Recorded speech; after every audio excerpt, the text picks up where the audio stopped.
तुकाराम मुंढेचा भेसळ माफियावर पुन्हा प्रहार.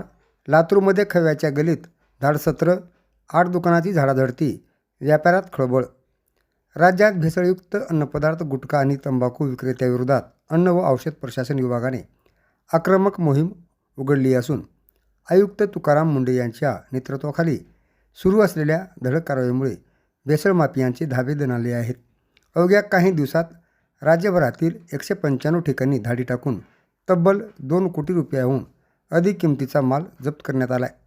याच मोहिमेचा भाग म्हणून 15 जून रोजी छत्रपती संभाजीनगर येथील अन्न व भेसळ प्रतिबंधक विभागाच्या विशेष पथकाने लातूर शहरात धडक कारवाई करत तब्बल 8 दुकानांची झाडाझडती घेतली.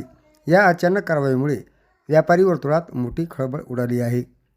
विशेषतः म्हणजे खंडोबा गल्ली परिसरातील प्रसिद्ध खव्याची गल्ली येथे सायंकाळी 5:30च्या सुमारास 4 खव्याच्या दुकानावर धाडी टाकण्यात आल्या. यावेळी अधिकाऱ्यांनी दुकानातील खाद्यपदार्थांची तपासणी करत कागदपत्रांचीही पाहणी केली. याशिवाय शहरातील अन्य 4 दुकानावरही एकाच वेळी छापे टाकण्यात आले.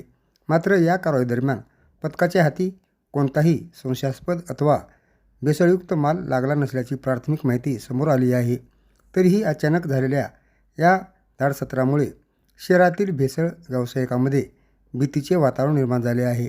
या पथकात सत्यवान बादाडे, पूजा शिंदे यांच्यासह अन्य अधिकाऱ्याचा समावेश होता. अन्न सुरक्षेसाठी प्रशासन अधिक कठोर होत असल्याचे संकेत या कारवाईतून पुन्हा एकदा दिसून आले आहे.